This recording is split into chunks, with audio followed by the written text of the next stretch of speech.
نبارك لإخوتنا في افتتاح تجمع الوطن أولا في الريف الشمالي، وأخاطب بشار وزبانيته الذين افتعلوا جريمة الحربية في منطقة حمص وكانوا سببا في هذه المجزرة، هم ومن والاهم من الصفويين والروس.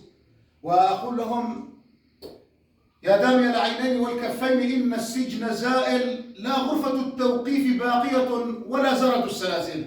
نيرون مات ولم تمت روما، نيرون مات ولم تمت روما، بعينيها تقاتل. يا بني الأسد ما بيننا وبينكم تاريخه طويل، لا ينتهي بنكبة، لا ينتهي بنكسة، لا ينتهي بهدنة، لا ينتهي بآستانة ولا بألف جيل. يا بني الأسد رويدكم رويدكم، وقدموا رؤوسكم لسيفنا الطويل. حياكم الله. حياك الله أستاذ أبو علي.